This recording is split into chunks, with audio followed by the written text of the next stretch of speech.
ಹಿಂದೂಗಳ ಮೇಲೆನೆ ಲಾಠಿ ಚಾರ್ಜ್ ಯಾಕೆ? ಹಿಂದೂಗಳನ್ನೇ ಪೊಲೀಸ್ ಸ್ಟೇಷನ್ ಯಾಕೆ? ಇಡೀ ರಾಜ್ಯದಲ್ಲಿ ಗಣಪತಿ ಹಬ್ಬಕ್ಕೆ ನೂರಾರು ಕಂಡೀಷನ್ ಹಾಕಿದ್ದೀರಾ. ಗಣಪತಿ ಹಬ್ಬ ಮಾಡಂಗಿಲ್ಲ. ನಾಗಮಂಗಲದಲ್ಲಿ ಹನುಮ ಧ್ವಜವನ್ನ ತೆಗೆದುಹಾಕಿದ್ರಿ. ನಾಚಿಕೆ ಆಗಲ್ವಾ ನಿಮ್ಗೆ? ಅದೇ ನಾಗಮಂಗಲದಲ್ಲಿ ಗಣಪತಿ ಹಬ್ಬನ ಗಣಪತಿನ ತಗೊಂಡೋಗಿ ಪೊಲೀಸ್ ಸ್ಟೇಷನ್ ಕೂತಿಸ್ತೀರಿ. ನಾಚಿಕೆ ಆಗಲ್ವಾ ನಿಮ್ಗೆ? ಕೇಳಿದ್ರೆ ಹಿಂದೂಗಳು ಗಲಾಟೆ ಮಾಡ್ತಾರಂತೆ. ಹಿಂದೂಗಳು ಗಲಾಟೆ. ಹಿಂದೂಗಳು, ನಾನು ಹೇಳ್ತಾ ಇದ್ದೀನಿ, ನಾವು ಹಿಂದೂಗಳು ಒಗ್ಗಟ್ಟಾಗಿಲ್ಲ ಅಂದ್ರೆ ಇನ್ನು ಮುಂದೆ ಇದೇ ಗತಿ. ಬರೆದು ಮಾಡ್ಕೊಳ್ಳಿ.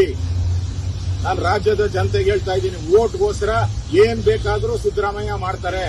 ಅಧಿಕಾರ ಉಳಿಸ್ಕೊಳಕ್ಕೋಸ್ಕರ ಏನ್ ಬೇಕಾದ್ರೂ ಮಾಡ್ತಾರೆ. ಒಂದಲ್ಲ, ಧರ್ಮಸ್ಥಳ, ಚಾಮುಂಡೇಶ್ವರಿ ಆಯ್ತು, ನಾಗಮಂಗಲ ಆಯ್ತು, ಈಗ ಮದ್ದೂರಿಗೆ ಬಂದಿದೆ.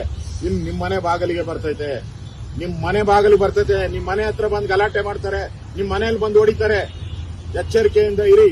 ಇಲ್ಲ ಅಂದ್ರೆ ಆ ಮಹಿಳೆ ಹೇಳಿರೋ ರೀತಿ ಪಾಕಿಸ್ತಾನಗಳನ್ನ ಉತ್ಪತ್ತಿ ಮಾಡ್ತಾರೆ, ಟಿಪ್ಪು ಏರಿಯಾಗಳನ್ನ ಉತ್ಪತ್ತಿ ಮಾಡ್ತಾರೆ. ಕರ್ನಾಟಕದಲ್ಲಿರುವಂತಹ ಕಾಂಗ್ರೆಸ್ ಸರ್ಕಾರ ಹಿಂದೂ ವಿರೋಧಿ ಸರ್ಕಾರ. ಹಿಂದೂಗಳ ಮೇಲೆ ಲಾಠಿ ಚಾರ್ಜ್ ಮಾಡ್ತಾರೆ. ಗಣಪತಿ ಹಬ್ಬ ನಡೆಸೋಕೆ ಎಲ್ಲೂ ಅನುಮತಿ ಕೊಟ್ಟಿಲ್ಲ. ಡಿಜೆ ಹಾಕ್ಬೇಡಿ, ಗಣಪತಿ ಕೂತಿಸಕ್ ಪರ್ಮಿಷನ್, ಪ್ರಸಾದ ಕೊಡಕ್ ಪರ್ಮಿಷನ್, ಬಿಡಕ್ ಪರ್ಮಿಷನ್, ಎಲ್ಲದಕ್ಕೂ ಪರ್ಮಿಷನ್. ಬೇರೆ ಧರ್ಮದವ್ರಿಗಾದ್ರೆ ಯಾವ ಪರ್ಮಿಷನ್ ಇಲ್ಲ. ನಾನು ಹೇಳ್ತಾ ಇದ್ದೀನಿ, ಮುಂದಿನ ವರ್ಷದಿಂದ, ಈ ವರ್ಷನೇ ಗಣಪತಿ ಮಾಡಕ್ಕೆ ಇಷ್ಟೆಲ್ಲ ಗಲಾಟೆ ಮಾಡ್ತಾ ಇದ್ದಾರೆ. ಮುಂದಿನ ವರ್ಷ ನನ್ಗನ್ಸುತ್ತೆ ಸಿದ್ದರಾಮಯ್ಯ ಗಣಪತಿನೇ ಬ್ಯಾನ್ ಮಾಡ್ಬಿಡ್ತಾರೆ.